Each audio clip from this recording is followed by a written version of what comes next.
Grief is not the end of your story, it's the beginning of a new chapter. Welcome to the Empower Grief Journey podcast. I'm your host, Chris Mamone, and I'm the founder of the Empower Grief Journey coaching and podcast platform. This podcast is your dedicated space for healing, growth, and transformation. Each episode shares insightful and inspirational stories, along with practical tools and actionable insights from people around the world. Together, we'll walk from grief to empowerment through stories and tools, and we'll uncover hidden gifts in grief that can help you reclaim your personal power and step into a future filled with courage and hope.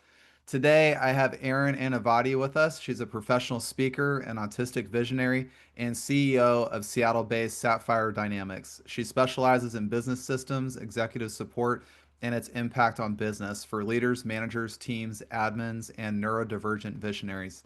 She's featured in numerous podcasts and national publications. She draws from the firsthand stories and dreams of entrepreneurs and executives across the globe to develop systems that transform daily overwhelm into daily progress.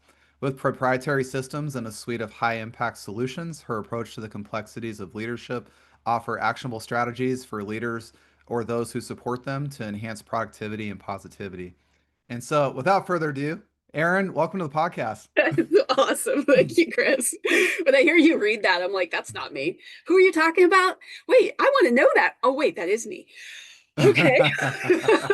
I love that. Yeah, you have an awesome bio, by the way. But I'm really glad you and I get to talk because, like we said before we jumped on today, it's been literally like 2.5 months since you and I first Wild. connected. Yeah, yeah. I mean, oh my gosh, there's so many different things that we can talk about. So, yeah, where do you want to jump in? Well, where Whoa. I would love to jump in on this podcast, we love to talk about grief stories and the healing journeys of things. And I like to say we have a little bit of fun in between that. So if you're Oh, open yeah. to that, Okay. Okay. That's good. That's good. Because if we talk about sad things all the time, then that's, no. we we have fun on this podcast. I'm just going to say that as many of my listeners know, we do talk about the heavy aspects of grief. We talk about healing, but in between there, we find some lighter moments to share and some Things. places where this grief journey took us to some happy places, believe it or not. So, I, um, I I, have, well, my own experiences absolutely support that. I think grief comes in so many different forms. You've all the different kinds of love that exist. You have the different kinds of grief that pair with that. So, friends, children, family, parents, uh, co-workers, relationships, pets, hobbies, activities, health, all of those different things that go along with who we are. I think for every joy and happiness and connection that there is a matched aspect of grief um, to that. Uh, and Yeah, some of the heavier ones, those who have lost family, parents.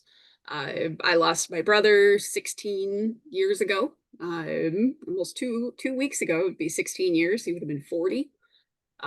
He was 24 when he passed away. And my goodness, like that whole thing, that was pretty crazy. Like trying to take my mom's perspective on all of that. It was like, because I have four kids of my own. It was like my oldest is 23. Like, oh my God. My brother was like right about that age. And um and then you have the on the entrepreneurial side, you have the way that we pour our hearts and our souls into our businesses and our teams and our vision.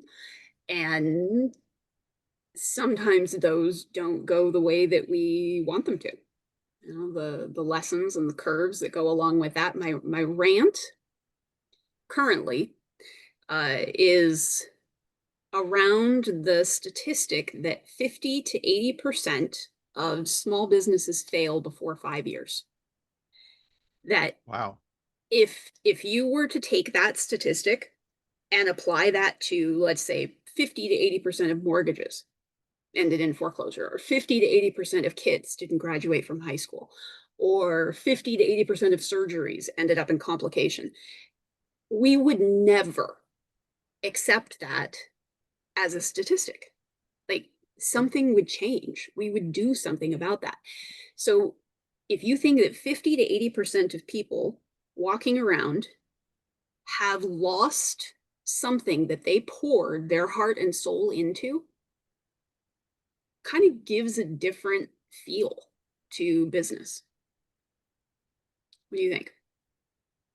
I couldn't agree more with you about that because, small business, it has a very high fail rate for a lot of reasons. I know Yeah, in mortgage and real estate that I was in, by the way, you had an 85% dropout first year in that business. I mean, a lot. yeah, The people that stay in that industry have been in it for many, many years, like 5 years, 10 years, 15 years, and they stay in mhm. it forever. Um, I do think on a statistics side of things, we wouldn't accept that in other areas of life. If we said No, that, for example, if we said that cancer took 50 to 80% of no, people, no matter what across no, the board, no, we there's would no we would way. freak out. We'd Yeah, lose it. We'd say, no, this can't be real. This has got to be yeah, different. This has got to yeah. change. If we were to say that, 50 to 80% of people that drink drive on the road, or people go to bars, drink and drive, we would say, whoa, wait a second here. There's a problem. We have to fix something. Yeah, laws, policies, it would be all over everything. But it's not with business. It's like, oh, it's just part of the risk. Just pull yourself up by your bootstraps. You're fine. Just keep going. You just got to keep. I'm like, Yeah, I've talked to 108 people on my podcast this year mm, since February. I've not mm, met a single person, by the way, who has said, "Oh, I got over grief. It was fine. I lost my brother. It's fine. Oh, I lost my dog. It's fine." I've never met a single person that's had that mindset, not a single one. And no, so I kind of no. question why society tells us this, like, pull up your bootstraps or suck it up, young man. Like, you can do Just get this. over And it. You lost a company, go do something else. So like, oh, you didn't do this, you couldn't do that.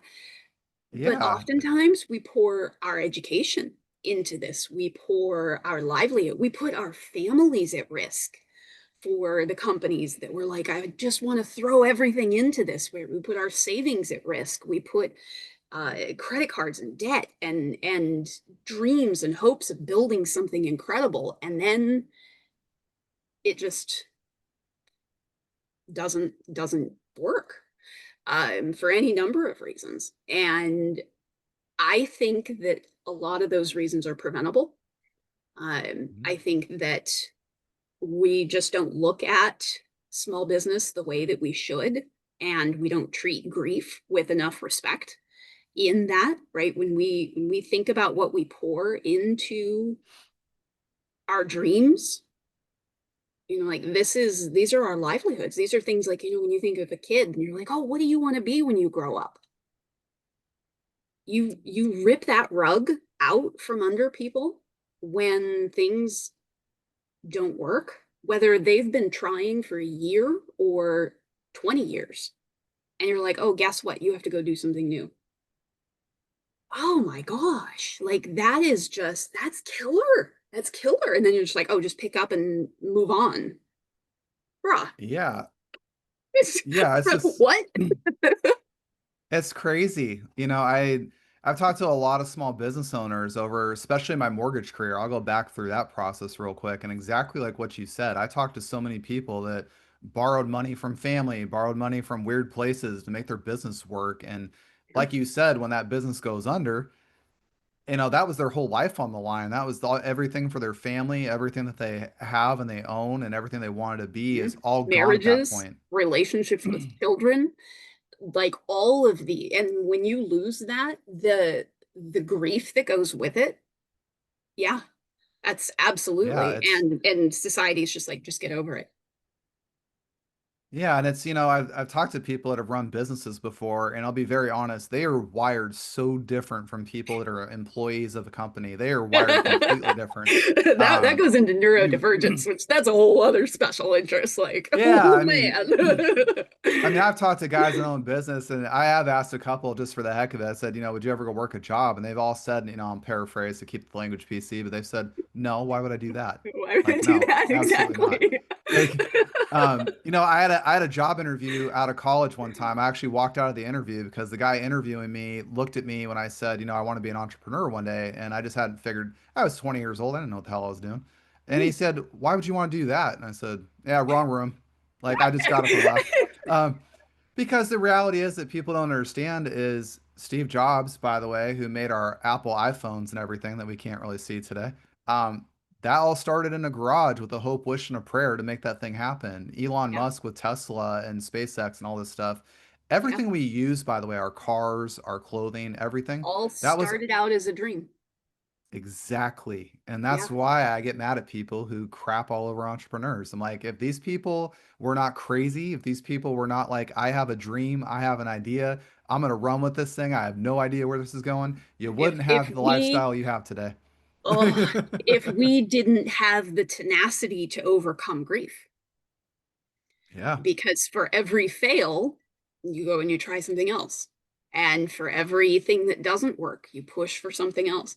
And the ones that give up, those are stories that we don't talk enough about, right? It's like, oh, man, one of the things that I would love to see in existence is a failure library. Like, Mm. let's let's go talk about all of the businesses that Steve Jobs had that didn't work. And let's talk about all of the businesses that other people have done that didn't work, or the scientists who asked a question and the answer was no, right? How many projects, how many papers, how many things have been written around what didn't work? Because if we were to study those and we were to research those and we were to honor the grief that went with every single paper that got shoved, every single box that got put into the back of a garage, every single file that got deleted because somebody was like, this is stupid, nobody's going to buy this. Oh my gosh, do you know how much we would learn? We would learn a lot from that. I Oh, mean, a lot of people incredible. don't know that, Steve Jobs, for example, is one of my favorite people in business. He's highly controversial, but I love him for a reason. He started Apple, got the company real successful, and the board fired him, kicked him out of his own company for no Talk about reason, by the way. grief. We're going to Talk talk about about grief. grief on that one. Good Yeah. heaven. But you know Yeah. what Steve Jobs did, right? Steve Uh, Steve basically flipped him the middle finger and went and started Pixar. He said, "I'll go start a new company." He's like, new "I don't things. care." And One of he my went, one of my favorite stories is Sam Altman with OpenAI. And there was one point where he posted on his social media where because he got fired from the board too, right? And he had to go in and he had to get a guest pass to be in the building that he started. And he took a picture of the guest pass, like this is ridiculous, like, and oh man, I felt that, and I was like, this could happen to anybody. It doesn't yeah, matter if you have 500 employees, 5,000 employees, if you're a $1 billion company or $1 million company or $1,000 company, at any point, it could just poof, just gone. And like, how do you deal with that? We're not given those tools. We're not taught how to manage the grief and manage the acceptance and manage the empowerment and manage the lessons that go around that. These are not things that are mainstream conversations. They're just not. yeah. Have you heard this question asked to you before? How many businesses does a millionaire start before they become a millionaire? How many? I would 60 love to. on a- on on average, they start 64 businesses before they Are you find kidding six. me? Nope. Before they find 6 to 8 companies they can run to get there. That's 60. That is 60 times failing, one end Okay, after another so let's to go rephrase there. that. If you have a person who loses 63 children before one survives, That's brutal. like that's basically the equivalent. It You know, is. you put everything into it, Yep. not knowing I if you're going to get a return or not. Like that. Whoo, yeah.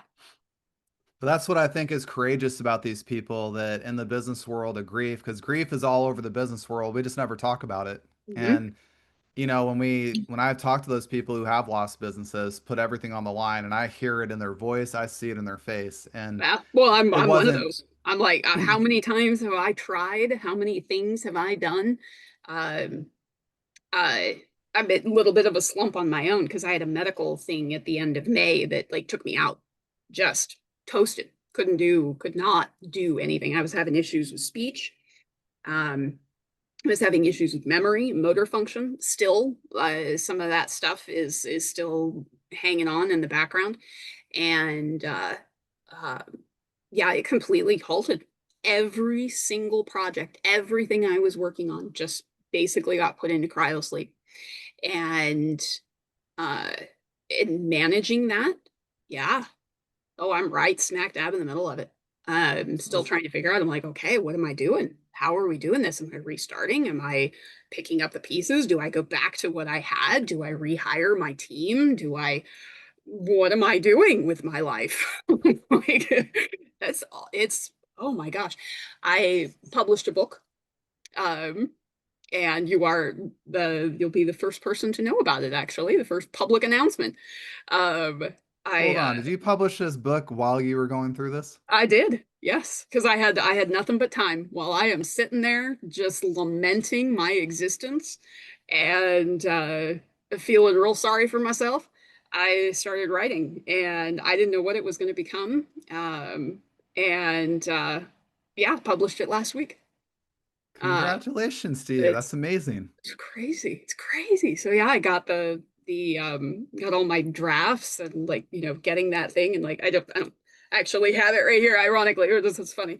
Um yeah, the just holding that, the like it's 300 and some pages. Like it's a chunky book. And it's called If Then, a neurodivergent rule book. Hmm. And because I got to thinking, I was like, if I were to take my whole life and boil it down to two words, what would those two words be? And it's if then, because everything I've done, well, if I do this, then this is going to happen. Well, if this, then that. And if I do this, and if this doesn't happen, then this is going to happen.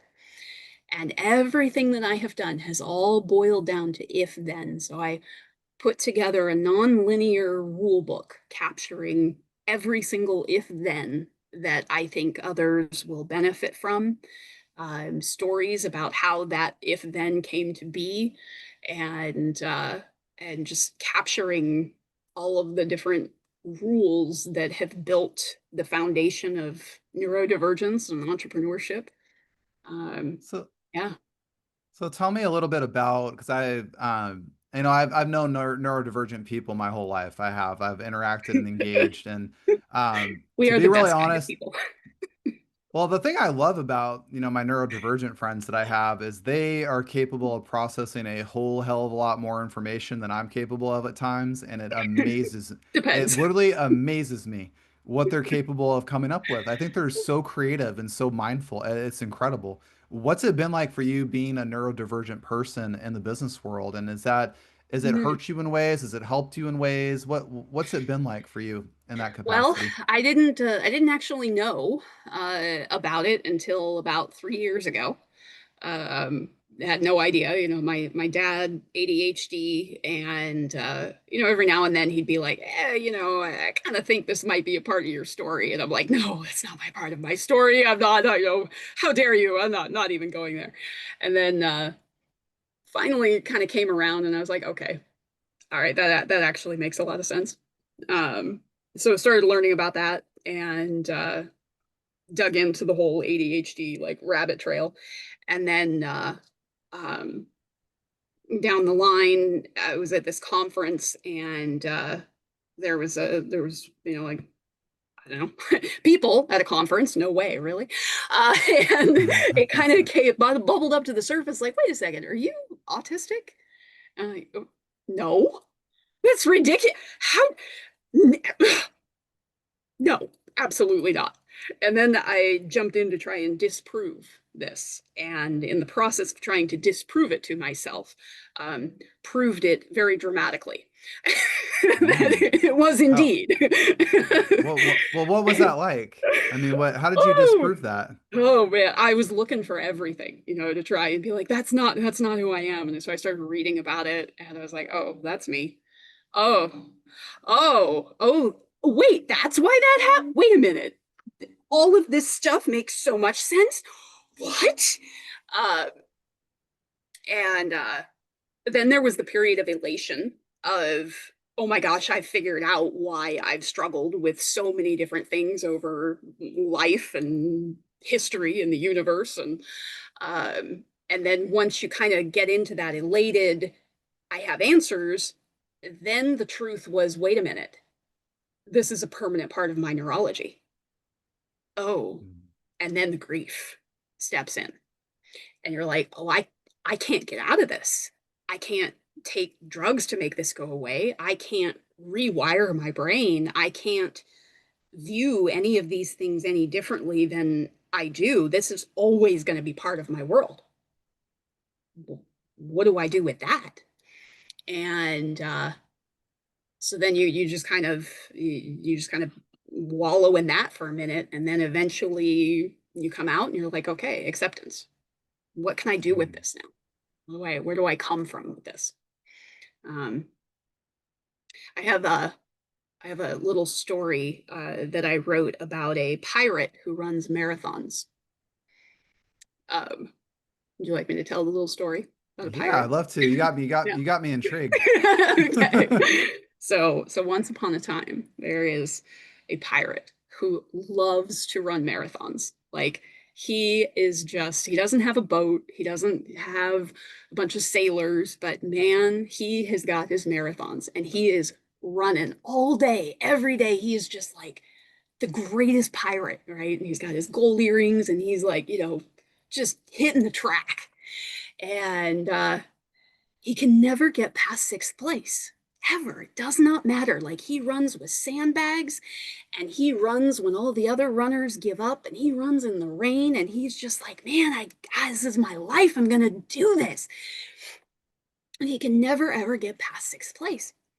And he's just like desperate and he's just like, reflections and he goes and he's trying to figure all of this out. And he finally turns to one of the runners next to him before this race and he's like, yay, mate, how do you do this? You got third place on this last run. And what's your secret? Like, you've seen me. I'm here. I'm trying so hard. And the other runner looks at him and is like, hey, mate, you got a wooden leg.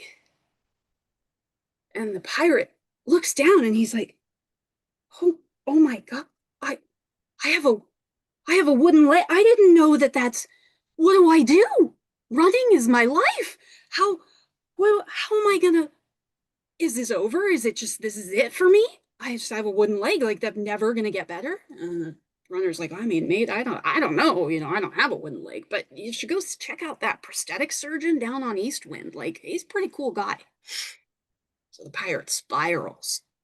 He's like, man, no, it's not a wooden leg. Maybe it's just, it's firm skin. I'm just gonna put more lotion on, maybe that'll fix it. I'm gonna change my diet and I'm gonna meditate my way out of this. And maybe I need closure with my mother.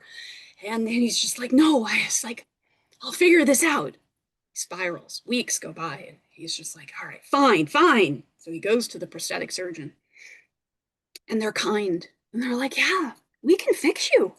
We could, you're not going to have like a real leg, but let's get you something that works for running. Let's make this better for you. So he gets a prosthetic and he hits the track and it takes some practice. He's got to work through that a little bit. But eventually he starts running. And on the next race, he crosses that finish line at fourth place. And he ugly cries all the way across the finish line. He is just like, oh my God, I can't believe it. Right? It's like, this is the greatest day of my life. And for every race after that, he carried his wooden leg over his shoulder. Do you know why? Why? So he always had a leg up on the competition. Oh my God. So the moral of the story, neurodivergence is the wooden leg. And That, we can sit there and push. Grief is a wooden leg. We can push and push and push. But if you don't have the right tools, I just want to pause for 5 seconds and say that that is the most hilariously accurate story about grief that I have ever heard in my entire podcasting career.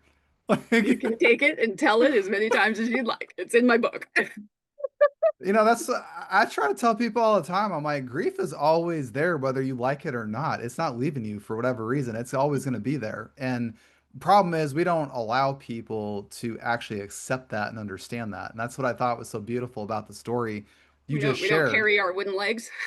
No, no, we try. No, we leave them at home sometime, back seat of the Yeah. car, underneath the seat.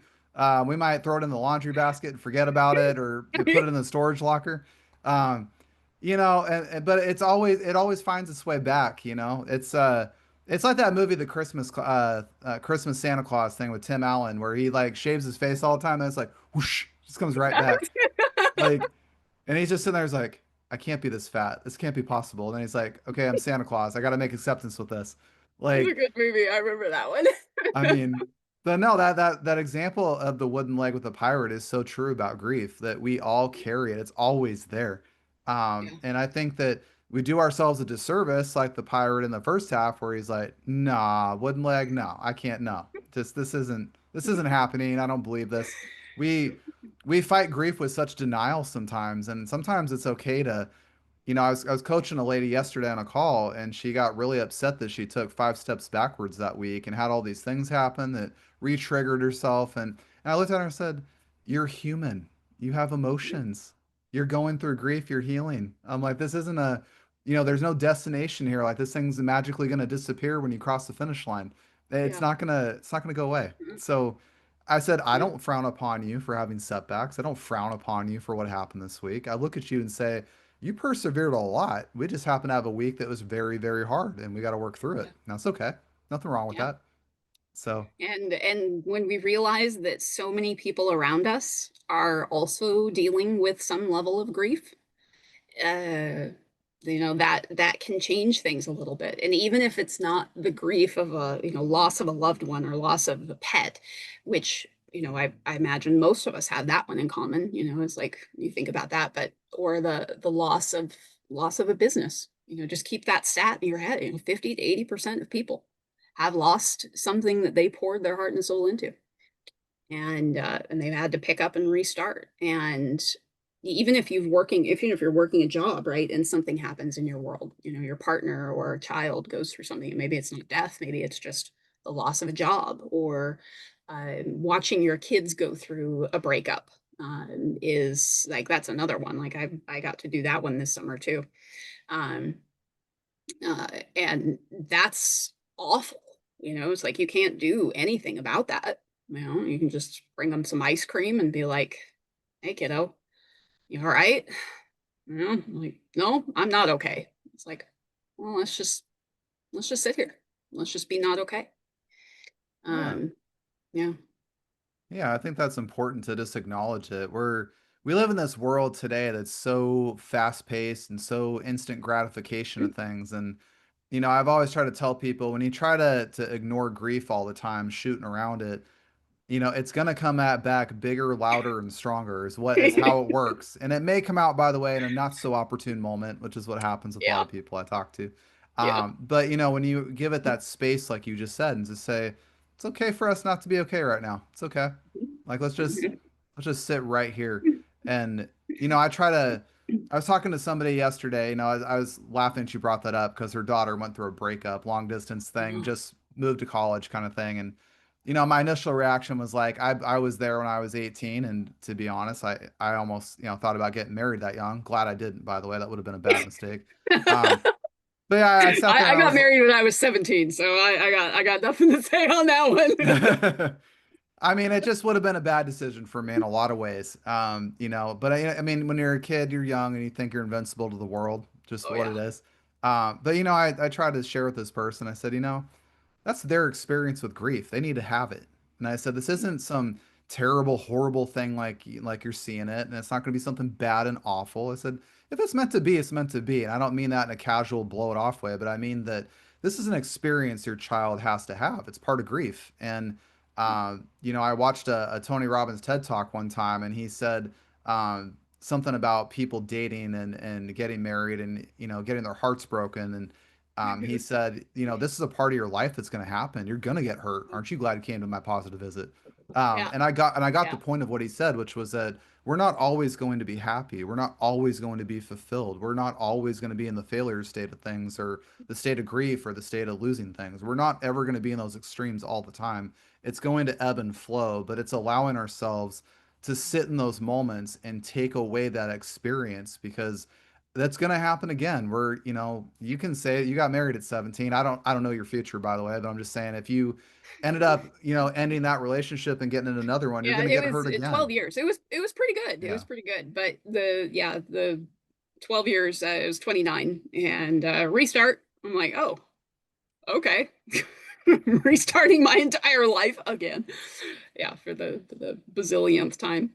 Um, yeah, Yeah. there's so So, many of those. There's so many of those. There's another interesting type of grief that I also found and did some writing about in my book around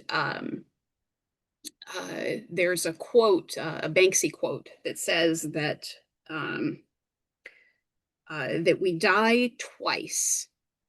And I can't remember the exact quote right now, but it's the first time physically, and the second time, the last time that someone speaks your name. And interesting. I think I read that. I mean, it was quite a few years ago because I was like, um, yeah, I collect old books. It's one of my special interests is like old copyrights. And I remember when I was 16 or 17, I was laying on the couch holding this really old book.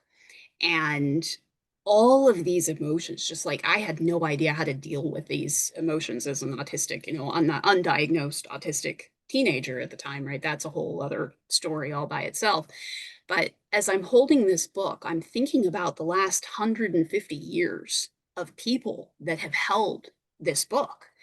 And inside the cover was the name of somebody, like just written, to somebody, whatever it was. And I remember speaking their name and thinking, they're gone. Maybe not. Did they hold this book? How many memories are held in these pages, in these old weather-worn pages? And was I the last person to speak their name?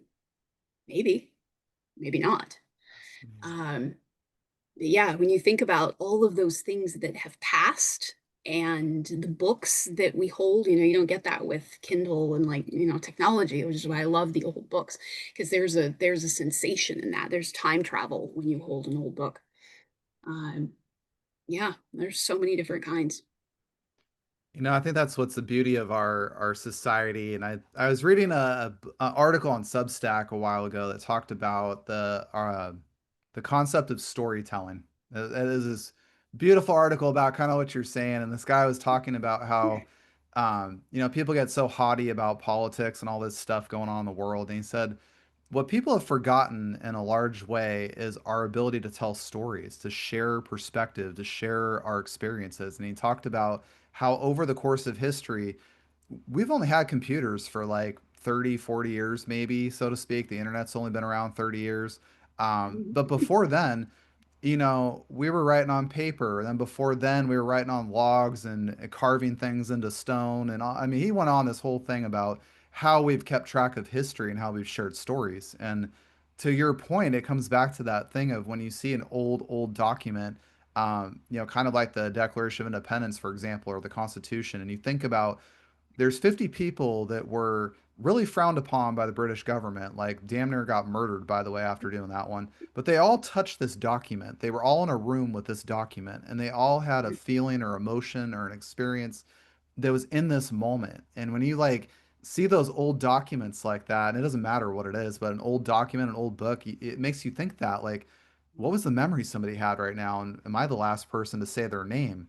Like Yeah, it's really profound to like think on that level. visceral. Yeah, yeah. Yeah. And if you think about that, that concept that uh that we die twice, first time physically, and then the second time when someone speaks our name for the last time. Like some of the cultural traditions about honoring ancestors and remembering who the people who came before us and the stories that got us where we are at this moment. The reason that I'm sitting here, the reason that you're sitting here is because of countless generations who endured mad amounts of grief and acceptance and stories, and they kept going, right? They kept going, and we are here because they kept going. Um, and there's just there's so many layers to it. There's so many layers. That's what's fascinating about it. And, coming back to like the business world, for example, entrepreneurs. Mhm. I love capitalism for the one reason that the thing that doesn't work anymore in society, it dies naturally, by natural cause dies. But then you have these people, these one-off offshoot things like Elon and Steve Jobs and Bill Gates, all these people that are, very wealthy, so to speak, and they're Yeah. not wealthy because they just walked into money, but they did something that was not already in society established. They created something new, something environmental that changed the way we interact and engage on our society. And it's been that way all through the course of history. The guy that created the wheel, the guy that created the cannon, the guy that created the boat. I'm a big sailing guy. Sails have changed so drastically in the last 5 years in particular, not to mention the 200 years before that. Yeah. And so to sit there and look at our world collectively, like you said, that people before us, our ancestors, went through a lot of grief and a lot of strife. My grandfather grew up in the Dust Bowl in the 1930s, and Oh people man. talk about today of like, oh, the Wi-Fi is out. Shit, my grandfather didn't even have food. I mean, Yeah. I mean, we're going way back to that one. Like, I remember him telling me, you guys get all these presents under the tree at Christmas. I was lucky to get socks and clothes on my back. Like, and so when we think about our ancestors that went through times like that where they didn't have all this stuff that we have, the internet, Zoom we're recording on right now. They had to rely on themselves and whatever was available in that time and to look at how far we've come. Grief hasn't gone away. It's No. still there. It just changed forms over Yeah. time. The because well, the rant, right? The 50 to 80% business failure and neurodivergence and all of that, that is becoming more clear for me that that's my mission. The speaking that goes with that, stages and leadership and other entrepreneurs, because if I can if I can change that statistic, and not me as in like me personally, but through words, through stories, through podcasts and speaking, if and policy changes and uh, various like any place that I can go to be loud about this, if we change that statistic and we lower that down to 5% or 10%, when you think about the jobs that would be created, when you think about the innovation that we would see with these neurodivergent individuals who are actually able to create these things that they're imagining, and you think about the GDP and you think about the community building and you think about what would be possible if 50 to 80% of businesses succeeded, uh, Mm. that part to me is so empowering, um, that it kind of has become what the next phase of my life's work is.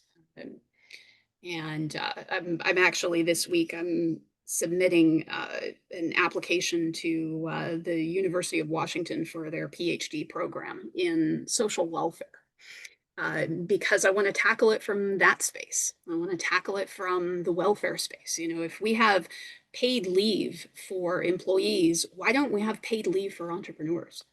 Why is it that the loans that we need are predatory? Why is it that interest rates are so incredibly high? Why don't we support leaders in their endeavors? Why don't policy changes happen to empower small business? Because the job creation that would happen and the innovation and the community and the GDP, like all of these things would fall downstream from that. Um, and it starts with supporting the small businesses and supporting the leaders. So that's tackling the grief, tackling the empowerment, tackling the acceptance, but not acceptance in, well, that's just how it is. No, I'm over it. I really love that perspective because I always say acceptance doesn't mean that we like it and agree to it, but it means we'll accept it for what it is, but we also give ourselves that opportunity and that option to do something different. And Yeah. that's where I think being an entrepreneur is very, very hard, and I'm in that realm right now. It's very, very hard, and people, especially with my podcast, a lot of people don't understand. I'm a one-man show. I don't have a production team. I don't have a graphic artist. I don't have a YouTube, program designer, whatever person. Yeah. I got to do all that stuff myself and run a business at the same time, and coach And take care people. of your mental health and take care of everything else that you've got to do. Yeah, so I share with a lot of people, sometimes, and I talk to people at work jobs. They say you get to go punch in and punch out 9 to 5, and you get to come home and just sit, kick it, and it's all good. Entrepreneurs don't live that way. They don't. They work a lot of hours beyond that every single day for the most part to build a business, and it can take them anywhere from a year to 10 years to 15 years to build it. And their drive and their passion, their tenacity, their fire under them is insane. I mean, they don't quit. They don't stop. They don't, they'll hit a roadblock. I've known a lot of entrepreneurs. I've had people share stories where they said, "Oh, funding didn't work here," and I said, "Oh, that's crappy." I said, and they said, "No, it wasn't crappy. It was good." I just said, "Forget it." Just keep I went going. somewhere else, and I kept Yeah. going. And I think that's part of the grief that I love in strong entrepreneurs is setbacks and denials and not getting fun. It doesn't stop them. They just say, "You know what? That's one way that didn't work. I'm going over here." Just And keep they on, do you it just keep so on going. fast. Yeah. And can you imagine if there was support and empowerment behind that energy? It Well, would change the world. It would that change figure the you're world. talking about would Yeah. go drastically down Yeah. at 50 to It would 80%. be, it would be, I just like, I want to see that, and I may never see that. That might be so big of a change that I just don't, that it's something that, I may spend 35 years teaching and ranting and shouting about, and then maybe, 100 years from now, it'll be a different world. But we don't know unless we try. And if we throw our hands up and are like, oh, well, I guess that's just how it is, which is another form of grief, the Hmm. apathy and the surrender is that's also grief. Um, the, the isolationist mindset, no, it's too hard. Yeah, I think that, one of the things I thought about a while ago when I stopped working in mortgages, and I really thought about it because I talked to so many people in my industry that have passions outside that job. And I mean, they were not just like, "Oh, it's just a hobby I do once in a blue." No, they like loved it. And it's got me thinking on this train set of saying, you know what? What if we took every single person, sat them down, and said, "What do you like doing? What are you passionate about? What are you good Mm, at?" I mean, flip this whole thing around. What are yeah. you good at? And what if we put them, by the way, in those places where they thrive, they're good at it, they're happy, they're thriving, they're making great success at what they do, and they're passionate. And I sat there and said, if we flip the whole business world upside down like that, we would not have all this turnover, the No, politic BS, the issues with funding, all that crap would go no, away. it would all go away. What we would have is an increase in innovation. We would have an increase in happiness overall with people, Yeah. and people would actually enjoy what they do. I read a book about it's called Akagi. It's a Japanese book about living longevity. It interviewed people between 100 and 120 years old. Fascinating book, by the way. But what I Wow. learned about Japanese culture is that people find one thing that they do, and that's all they do their life. They do that one thing. And they talked about this guy that makes sushi. And anyway, it costs you hundreds of dollars to go have dinner at this guy's restaurant. He only has 10 tables in the restaurant. That's it. And he's always booked out for months at a time. And he never runs out of business. And he makes money hand over fist. And the guy that runs the company has been doing it 50 years. The guy's like, 85, 90 years old, still making sushi in a restaurant day to day. And Wow. what I found fascinating in the book is he asked him, he said, "Why do you do this?" He goes, in our culture, when we find what we're passionate about that makes us happy, we stick with it and we do it. And we do it enough, by the way, that our quality and our innovation stays up. We don't ever slack off or we don't lose interest. We don't downplay our quality. We don't do those things because every member of our society and our culture contributes at this level. And it creates this whole different environment, like you're talking about, where it's not like America where, somebody works at McDonald's and just says, screw this 6 months later, and now they're at Walmart, now Mm. they're over here, now they're that doesn't happen over there. It's a very different culture shift. Neurodivergence So, is another one of my rants, is like hiding a master's degree in a drawer, uh, that you just like tuck it away and you're like ashamed of it. And my other prompt is why? you have a master's degree in this particular thing that you love, that you have been fascinated with, that is a special interest, that is a hyperfixation, that is something that you absolutely adore. And the society, the policies, the corporate rules, the people that we surround ourselves with is the frame that allows us to either hang or not hang that master's degree. And how beautiful the frame is. Does it make the master's degree shine, or does it cover it up and make it, you might as well just like tuck it behind the desk again. Um, because if we take this within, and this is part of some of the consulting that I do within companies, is if we enhance neurodivergence, um, let's say you've got to solve a problem in 24 hours because something happened that nobody was expecting. If you know who your ADHD people are in that company, put them in a room and tell them they have 20 minutes to solve the problem. Like, They will do it. I'll give tell you them that. snacks and they will solve the problem. You put 20 people in or 20 autistic people in a room and give them snacks and tell them to solve a problem in 20 minutes, they're going to freak out. Right? That is not going to be a good thing. But if you want to, like, let's pick on the stereotype of autistic people and trains. If we were to take 20 of the most special interest individuals who have been studying trains since they were 2 years old and have them design a rail system for the US, how epic do you think that rail system would be? It'd be incredible. It'd be better than whatever's going on today.